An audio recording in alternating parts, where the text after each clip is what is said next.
Good morning बच्चों। बेटा हम पढ़ रहे हैं पाठ 5 लोकतंत्र। इसमें हमने लोकतंत्र के रूप और प्रकार पढ़ लिए हैं। लोकतंत्र के रूप 4 है: राजनीतिक लोकतंत्र, सामाजिक लोकतंत्र, आर्थिक लोकतंत्र और नैतिक लोकतंत्र। और लोकतांत्रिक शासन के प्रकार 2 है: प्रत्यक्ष लोकतंत्र और अप्रत्यक्ष लोकतंत्र। और वर्तमान में विश्व के अधिकांश देशों में अप्रत्यक्ष लोकतंत्र को अपनाया गया है। और आज के वीडियो में हम पढ़ेंगे लोकतंत्र का सिद्धांत, लोकतंत्र संबंधी विभिन्न सिद्धांत एवं दृष्टिकोण पढ़ेंगे। आज हम लोकतंत्र संबंधी विभिन्न सिद्धांत एवं दृष्टिकोण। लोकतंत्र के सिद्धांत 5 हैं। लोकतंत्र के कितने सिद्धांत है? 5। तो आप भी किताब खोल लो और देखो। लोकतंत्र के अर्थ और परिभाषा में हमने जाना कि लोकतंत्र में जो है शासन की शक्ति जनता के पास होती है।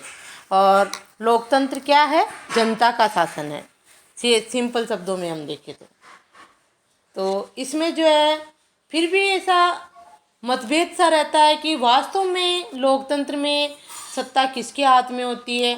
शासक वर्ग के हाथ में होती है या जनता के हाथ में होती है, या और भी कोई विभिन्न वर्ग है जो शासन पर नियंत्रण रखते हैं? तो इसके लिए जो है लोकतंत्र में विभिन्न सिद्धांत या दृष्टिकोण विकसित किए गए हैं, जिसके अनुसार हम समझेंगे कि क्या वास्तव में जनता ही शासन की शक्ति का उपयोग करती है या शासक वर्ग करता है, या कौन से दृष्टिकोण में कौन जो है शासक सत्ता का जो है प्रभुत्व संभालता है, प्रभु सत्ता संभालता है। ये जो हमें लोकतंत्र के सिद्धांतों से पता चलेगा। तो देखो, लोकतंत्र स्वयं में एक विस्तृत विचारधारा है और विद्वानों में इस तथ्य पर मतभेद है कि लोकतंत्र में सत्ता का वास्तविक उपभोग कौन करता है। जो लोकतंत्र के विद्वान हैं उनमें ये मतभेद है कि हम कहते हैं ना वैसे कि लोकतंत्र में तो सत्ता का उपभोग कौन करती है? जनता। शासन की शक्ति जनता के हाथ में होती है। लेकिन विद्वानों में इस बात पर मतभेद है कि वास्तव में लोकतंत्र में सत्ता का उपभोग किसके हाथ में होता है, कौन करता है? वास्तविक में लोकतंत्र में सत्ता का वास्तविक उपभोग कौन करता है, यह सत्ता का वास्तविक उपभोग किस वर्ग द्वारा किया जाना चाहिए? किस वर्ग द्वारा किया जाना चाहिए? शासक व शासित वर्ग में किस प्रकार के संबंध होते हैं और लोकतंत्र की मूल्य व्यवस्था क्या होनी चाहिए? ये सारी चीज़ें इसी भेद पर मतभेद है कि लोग वास्तव में जो है उपभोग सत्ता का कौन करता है, सत्ता का वास्तविक उपभोग किस वर्ग के द्वारा होना चाहिए, शासक और शासित वर्ग में कैसे संबंध होने चाहिए, ये जो है ये सब लोकतंत्र की मूल्य व्यवस्था क्या होनी चाहिए, ये सब एक चिंतन का विषय है, विचार का विषय है, जिस पर जो है अलग अलग विद्वानों ने अलग अलग दृष्टिकोण विकसित किए हैं और उन्हीं को हम पढ़ेंगे। इस प्रकार के चिंतन के परिणाम स्वरूप लोकतंत्र के विभिन्न सिद्धांत एवं दृष्टिकोण प्रस्तुत किए गए हैं। तो अब हम यही देखेंगे, इसमें आपके अलग अलग जो दृष्टिकोण हैं उनके अलग अलग विद्वान हैं वो क्या कहते हैं। तो इसमें देखो आप, लोकतंत्र के विभिन्न सिद्धांत एवं दृष्टिकोण 5 लोकतंत्र के सिद्धांत और दृष्टिकोण है। इसको जो ऊपर पढ़ा हमने इसको भी थोड़ा ध्यान में रखना चाहिए कि ये दृष्टिकोण क्यों विकसित किए गए हैं, क्योंकि विद्वानों में मतभेद था कि जैसे लोकतंत्र को शासन जनता की शक्ति कहते हैं वो है कि नहीं है, क्या है, कौन शक्ति का उपयोग करता है, ये सब। तो अब दृष्टिकोण देखो, पहला है लोकतंत्र का परंपरागत उदारवादी सिद्धांत एवं दृष्टिकोण। दूसरा लोकतंत्र का बहुलवादी सिद्धांत एवं दृष्टिकोण। तीसरा लोकतंत्र का विशिष्ट वर्गीय या अभिजन वर्गीय सिद्धांत एवं दृष्टिकोण। चौथा लोकतंत्र का मार्क्सवादी सिद्धांत एवं दृष्टिकोण। और 5वां है लोकतंत्र का समाजवादी सिद्धांत एवं दृष्टिकोण। तो ये जो है लोकतंत्र के 5 सिद्धांत या दृष्टिकोण है। यहाँ 1 नंबर का प्रश्न बन सकता है आपके कि लोकतंत्र के कोई 2 सिद्धांतों के नाम बताइए, तो कोई से बता दो आप। 1 नंबर में 2 ही पूछे जाते हैं अधिकतर, आपको जो है 5 के नाम याद होने चाहिए। लोकतंत्र का परंपरागत उदारवादी सिद्धांत, लोकतंत्र का बहुलवादी सिद्धांत, लोकतंत्र का विशिष्ट वर्गीय सिद्धांत, लोकतंत्र का मार्क्सवादी सिद्धांत और लोकतंत्र का समाजवादी सिद्धांत। सिद्धांत एवं दृष्टिकोण तो एक ही बात है। सिद्धांत पूछ ले तो भी आपको यही लिखना है, दृष्टिकोण पूछ ले तो भी यही लिखना है, ठीक है। अब अपन वर्णन पढ़ेंगे। तो यहाँ तो बन रहा है आपका 1 नंबर का प्रश्न कि 1 नंबर में कि जो है लोकतंत्र के सिद्धांत या दृष्टिकोण के नाम पूछे जा सकते हैं। तो 5 नाम आप ध्यान रखोगे, जितने पूछे 2 पूछे तो 2 लिख दो, और ये पूछ ले कि लोकतंत्र के जो है विभिन्न सिद्धांत एवं दृष्टिकोणों के नाम लिखिए, तो 5 के नाम लिख दो। ठीक है, 1 नंबर में। अब वर्णन देखो, ये पूरा 4 अंक का प्रश्न बनेगा। लोकतंत्र का परंपरागत उदारवादी सिद्धांत एवं दृष्टिकोण। उदारवादी हमने जो है ये पढ़ा है पहले राजनीतिक लोकतंत्र में कि आधुनिक काल में हम उदारवादी लोकतंत्र, इसको लोकतंत्र को उदारवादी लोकतंत्र कहते हैं। पढ़ा था ना, अतीत में इसको व्यक्तिवादी लोकतंत्र कहा जाता है, आधुनिक काल में इसको उदारवादी लोकतंत्र कहा गया, और पश्चिमी लोकतंत्र, ये सारा। तो परंपरागत उदारवादी सिद्धांत क्या है? लोकतंत्र का सिद्धांत या दृष्टिकोण, और यही लोकतंत्र का लोकप्रिय सिद्धांत भी है। ये 1 नंबर का प्रश्न बनेगा। 5 सिद्धांत हैं, उनमें से लोकतंत्र का लोकप्रिय सिद्धांत है परंपरागत उदारवादी सिद्धांत। तो देखो आप, लोकतंत्र का पहला सिद्धांत कौन सा? परंपरागत उदारवादी सिद्धांत। लोकतंत्र के इस सिद्धांत का विकास पश्चिमी जगत में पिछली 3 शताब्दियों के उदारवादी राजनीतिक चिंतन द्वारा किया गया। इसे अक्सर लोकतंत्र का पश्चिमी सिद्धांत या लोकतंत्र का लोकप्रिय सिद्धांत भी कह दिया जाता है। अंडरलाइन कर लो आप भी अपनी किताब में। पश्चिमी सिद्धांत हमने वहाँ भी पढ़ा था, पश्चिम में से आने के कारण इसको पश्चिमी लोकतंत्र कहा गया था, या लोकतंत्र का लोकप्रिय सिद्धांत। प्रश्न आपके ये ज़्यादा इम्पोर्टेंट बनेगा कि लोकतंत्र का लोकप्रिय सिद्धांत कौन सा है? तो लोकतंत्र का लोकप्रिय सिद्धांत परंपरागत उदारवादी सिद्धांत है। प्रश्न लिख लो आप भी अपनी किताब में यहाँ पे। और लोकतंत्र का पश्चिमी सिद्धांत भी इसको ही कहते हैं। पश्चिमी सिद्धांत यानी पश्चिमी देशों से आया है। हॉब्स, लॉक, रूसो, इन पे भी अंडरलाइन करो। वर्णन में तो आप पूरा लिखोगे, 1 नंबर के प्रश्न बन रहे। जो देखो, ये इसके विचारक है। Hobbes, Locke, Rousseau, Bentham, J.S. Mill, T.S. Green, Montesquieu, Abraham Lincoln, Jefferson, Herbert Spencer आदि लोकतंत्र के परंपरागत उदारवादी सिद्धांत के प्रमुख विचारक माने जाते हैं। यहाँ भी आपका 1 नंबर का प्रश्न बनेगा। परंपरागत उदारवादी सिद्धांत के विचारकों के नाम लिखिए। तो हॉब्स, लॉक, रूसो तीनों एक साथ ही आते हैं बेटा, इनको एक साथ यही याद कर लो आपको। 2 विद्वान पूछे तो हॉब्स, लॉक, रूसो, इनके नाम वैसे बड़े हैं, लेकिन आप तो ये हॉब्स एक, लॉक दूसरा, रूसो तीसरा, J.S. मिल कर लो, मॉन्टेस्क्यू कर लो, अब्राहम लिंकन कर लो, है ना। लोकतंत्र की लोकप्रिय परिभाषा भी अब्राहम लिंकन ने दी थी, तो ये लोकतंत्र के लोकप्रिय सिद्धांत का विचारक भी है। ठीक है, 3 छोटे प्रश्न बन चुके हैं यहाँ तक।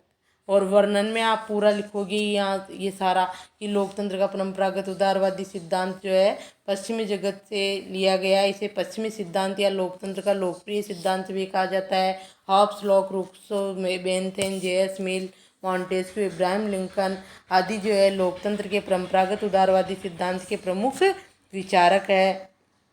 इन सभी विद्वानों ने व्यक्ति के सुख, स्वतंत्रता एवं अधिकार आदि के संदर्भ में अपने लोकतंत्र संबंधी विचार प्रस्तुत किए हैं, विचारक माने जाते हैं। यहाँ तक लगा लो आप वर्णन जो करोगे, है ना। तो इसका 4 अंक का प्रश्न बन सकता है। लोकतंत्र के परंपरागत उदारवादी सिद्धांत या दृष्टिकोण को समझिए।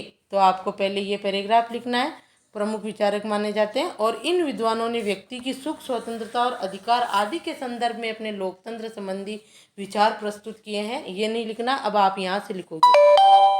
ठीक है, कि लोकतंत्र के परंपरागत उदारवादी सिद्धांत की आधारभूत मान्यताएं व लक्षण या विशेषताएं, यहाँ लिख लो किताब में। विशेषताएं पूछे तो भी यही है, किसकी?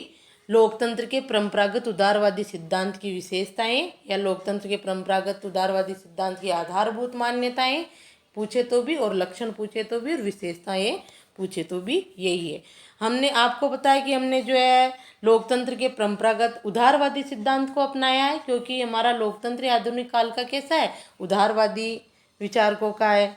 तो उदारवादी लोकतंत्र की विशेषताएं क्या क्या है देखो, ये भी अलग से 4 नंबर का प्रश्न बन सकता है आपके, कि लोकतंत्र की जो है परंपरागत उदारवादी सिद्धांत की आधारभूत मान्यताएं बताइए। तो थोड़ा सा आपको पहले पैराग्राफ में से परिचय देके ये लक्षण, विशेषताएं, मान्यताएं और विशेषताएं बतानी है। तो देखो, पहली विशेषता है इसकी, या पहली मान्यता है आधारभूत मान्यता परंपरागत उदारवादी सिद्धांत की। परंपरागत उदारवादी सिद्धांत मानता है कि व्यक्ति एक बुद्धिमान प्राणी है, अतः अपना हित अहित समझने की क्षमता रखता है। ठीक है। दूसरा, सभी व्यक्ति मूलतः समान है। लोकतंत्र में सबको समान माना गया है, व्यक्ति को बुद्धिमान प्राणी माना गया है जो अपना हित और अहित समझने की क्षमता रखता है। जब भी तो लोकतंत्र में व्यक्ति को वोट देने का अधिकार दिया गया है कि सोच समझकर अपनी जो है मतदान शक्ति का प्रयोग व्यक्ति करेगा, क्योंकि वो एक बुद्धिमान प्राणी है।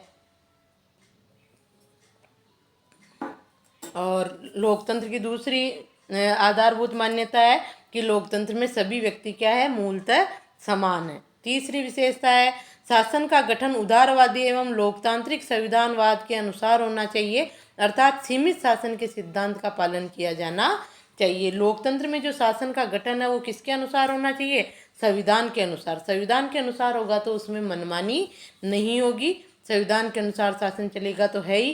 देखो, परंपरागत उदारवादी सिद्धांत की सारी विशेषताएं हमारे लोकतंत्र की विशेषताएं पढ़ी ना आपने, उसके अनुसार ही होगी, क्योंकि हमने इसी सिद्धांत को अपना रखा है। ठीक है। तो शासन का गठन उदारवादी एवं लोकतांत्रिक संविधानवाद के अनुसार होना चाहिए। शासन किसके अनुसार चलना चाहिए, संविधान के अनुसार। सीमित शासन के सिद्धांत का पालन किया जाना चाहिए। जो शासक वर्ग है वो अपनी मनमानी ना करे, और सीमित जो संविधान में जैसे नियम बने हुए उसी के अनुसार शासन होगा तो वो सीमित भी होगा। चौथी विशेषता देखो, शासन की शक्ति का आधार जनता की इच्छा होती है, अतः सरकार राजनीतिक सत्ता की मात्र न्यासी यानी ट्रस्टी होती है। लोकतंत्र के परंपरागत उदारवादी सिद्धांत की विशेषता यह है कि लोकतंत्र में जो है शासन जो है शासन की शक्ति का आधार क्या होती है, जनता की इच्छा। जो सरकार होती है, राजनीतिक सत्ता होती है, जैसे अभी बीजेपी की सरकार है, कांग्रेस की सरकार है, ये सरकार तो सिर्फ क्या होती है, न्यासी ट्रस्टी होती है, जो जनता की इच्छाओं को पूरा करती है, जनता के हितों की रक्षा करती है। ये लोकतंत्र की आधारभूत विशेषता है परंपरागत उदारवादी सिद्धांत की। अगला देखो, पांचवी विशेषता, शासन के संचालन के निश्चित एवं आधारभूत नियम है। जैसे शासन का संचालन जनता द्वारा किया जाना चाहिए, जनता द्वारा यानी जनता के प्रतिनिधियों द्वारा होगा, क्योंकि हमने अप्रत्यक्ष लोकतंत्र के प्रकार को अपनाया है। दूसरा, शासन के गठन एवं संचालन में बहुमत के सिद्धांत का पालन किया जाना चाहिए। जो करते हैं हम, हमारी सरकार किसकी बनती है, बहुमत की सरकार बनती है, जिस पार्टी को ज़्यादा मत मिलते हैं उसी की सरकार बनती है। शासन को जनता के प्रति उत्तरदायी होना चाहिए, ये भी होता है लोकतंत्र की परंपरा उदारवादी सिद्धांत के अनुसार। जो है ये भी है कि जो शासन होता है, शासक वर्ग होता है, वो जनता के प्रति उत्तरदायी होता है, नहीं तो जनता जो है उसका विरोध भी कर सकती है। शासन का उद्देश्य व्यक्ति का हित होना चाहिए, और लोकतंत्र में जो है शासन का उद्देश्य क्या होता है, व्यक्ति का, जनता का। व्यक्ति से मतलब यहाँ जनता से है, जनता का हित होना चाहिए। पहले राजतंत्र था तो वो अपना हित देखते थे, राजा सामंत वगैरह जो कर्मचारी होते थे। लोकतंत्र में जनता का हित देखा जाता है। तो ये सारी जो है परंपरागत उदारवादी सिद्धांत की आधारभूत मान्यताएं हैं, लोकतंत्र के परंपरागत उदारवादी सिद्धांत की। छठा देखो, व्यक्ति को नागरिक स्वतंत्रता एवं अधिकार प्राप्त होने चाहिए तथा इनकी रक्षा के लिए स्वतंत्र व निष्पक्ष न्यायपालिका की स्थापना की जानी चाहिए। ये भी लोकतंत्र के परंपरागत उदारवादी सिद्धांत की मूलभूत मान्यता, लक्षण या विशेषता है कि जहाँ पर लोकतंत्र है वहाँ पर व्यक्ति को जो है नागरिक स्वतंत्रताएं और अधिकार प्राप्त होने चाहिए। है ना, अपने को 6 प्रकार की स्वतंत्रताएं, स्वतंत्रता के अधिकार में, और 6 मौलिक अधिकार भी प्राप्त है भारतीय नागरिकों को। और उनकी रक्षा के लिए, भारतीय नागरिकों की स्वतंत्रता और उनकी रक्षा के लिए अधिकारों की, भारतीय नागरिकों की स्वतंत्रता एवं अधिकारों की रक्षा के लिए स्वतंत्र एवं निष्पक्ष न्यायपालिका की स्थापना की जानी चाहिए यानी है अपने, यानी हमारा जो है देश क्या है, लोकतंत्र है, और परंपरागत उदारवादी सिद्धांत की आधारभूत मान्यताओं को मानता है, यानी इस सिद्धांत पर चलता है हमारा लोकतंत्र। ठीक है। तो छठी विशेषता ये हो गई, व्यक्ति को नागरिक स्वतंत्रता एवं अधिकार प्राप्त होने चाहिए और उनकी रक्षा के लिए स्वतंत्र एवं निष्पक्ष न्यायपालिका की स्थापना की जानी चाहिए।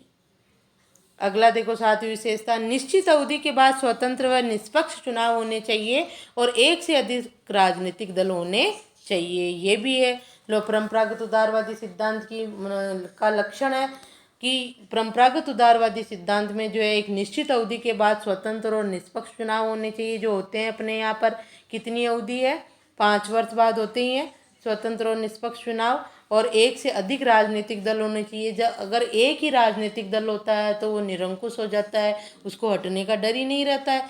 और एक से अधिक राजनीतिक दल होते हैं तो सरकार बदल देती है जनता। अब एक ही हो तो फिर बदले किसको, तो एक से अधिक राजनीतिक दल होने चाहिए। तो हमारे देश में भी है, एक से अधिक बहुदलीय राजनीतिक व्यवस्था है हमारे यहाँ, दलीय व्यवस्था, बहुदलीय व्यवस्था है।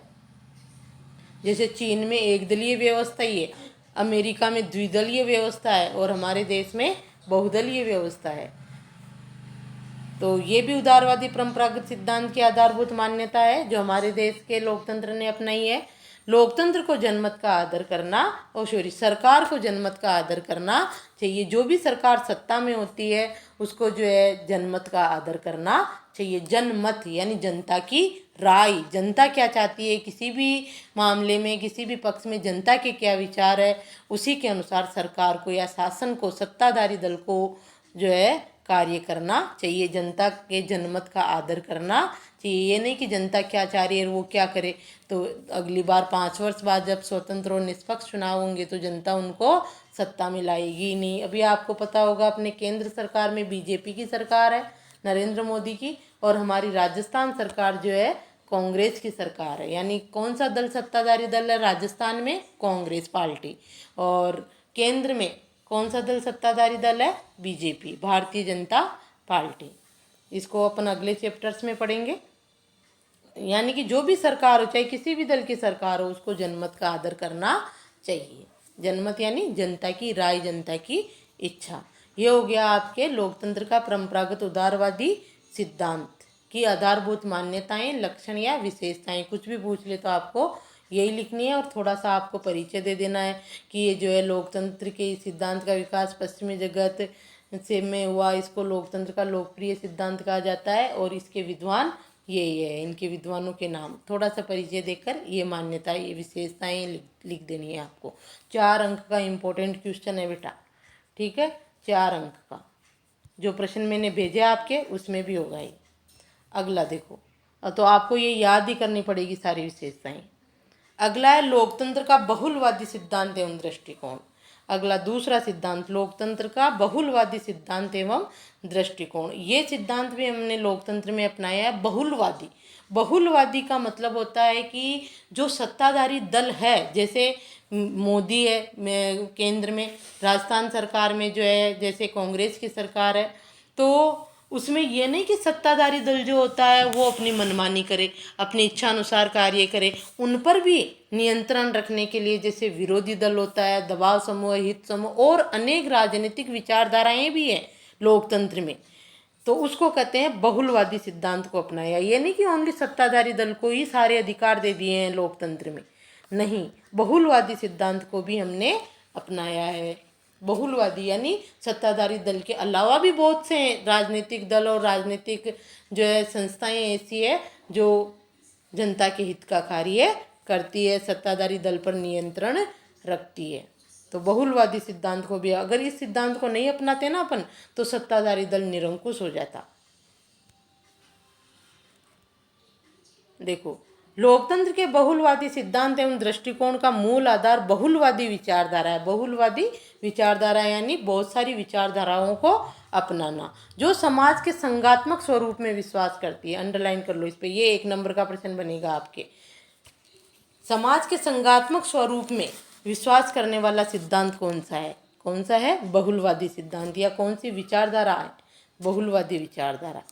ठीक है, समाज के छोटे प्रश्नों में होगा ये प्रश्न आपके कि समाज के संघात्मक स्वरूप में विश्वास करने वाला लोकतंत्र का सिद्धांत कौन सा है, या लोकतंत्र की विचारधारा कौन सी है। तो सिद्धांत पूछे तो भी बहुलवादी सिद्धांत, विचारधारा पूछे तो भी बहुलवादी विचारधारा। और ये आपको इसके वर्णन में भी लिखना है। ये भी 4 अंक का, प्रत्येक सिद्धांत का प्रश्न आपके 4 अंक का भी बनेगा। ठीक है, सबको समझ आना है आपको याद करके, और 1-1 नंबर के जो बन रहे हैं वो तो है ही।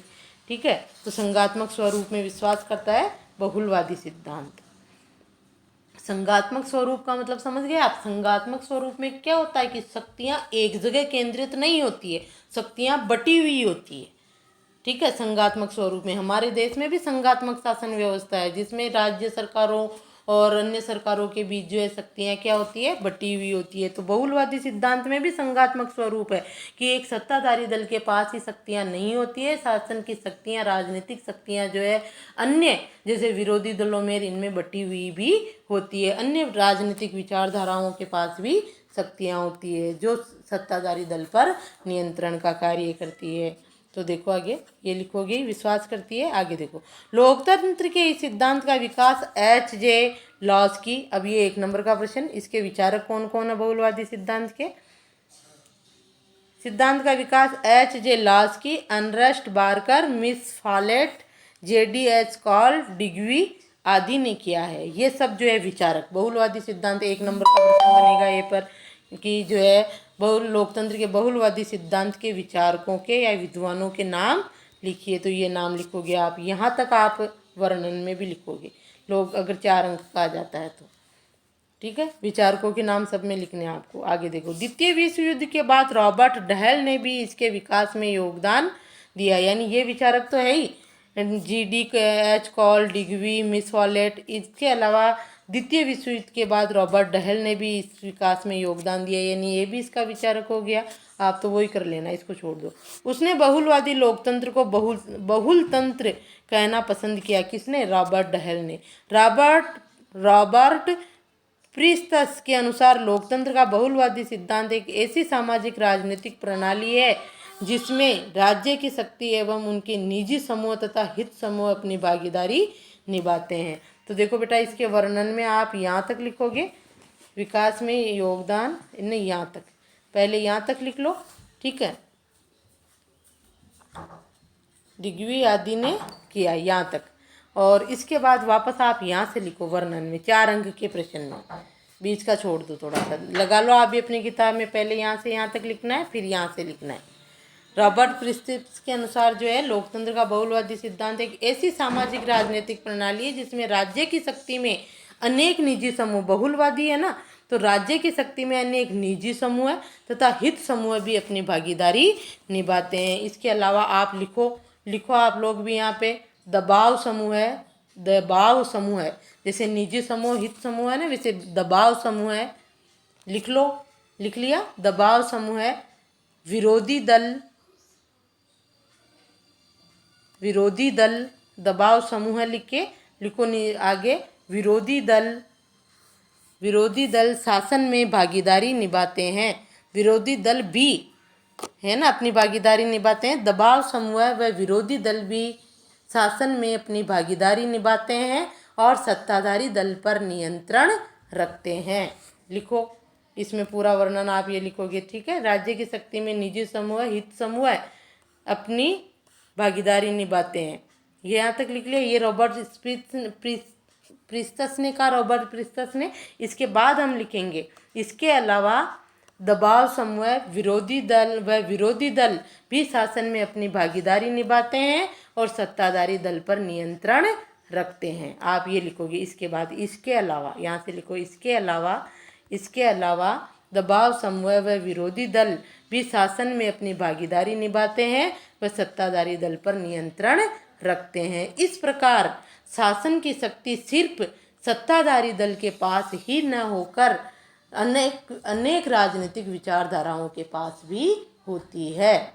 ठीक है। इसीलिए इसको क्या कहा जाता है? बहुलवादी। बहुल, एक से अधिक के पास जो शक्तियाँ होती है जिससे वो सत्ताधारी दल पर नियंत्रण रखते हैं। ये जो मैंने बोला आप पूरा इसमें लिखोगे, तब आपका 4 अंक का उत्तर पूरा होगा। ठीक है। तो ये आपके अपन ने 2 सिद्धांत पढ़े इस वीडियो में। आप जो मैंने बोला वो पूरा लिख के इसको पूरा कर लेना, और अगले सिद्धांत अगले वीडियो में देखेंगे अपन। दोनों ही 4 अंक के छोटे प्रश्न बहुत सारे बन रहे हैं बेटा, अभी तक आए भी नहीं है यहाँ से, तो इम्पोर्टेंट है आपके लिए ये।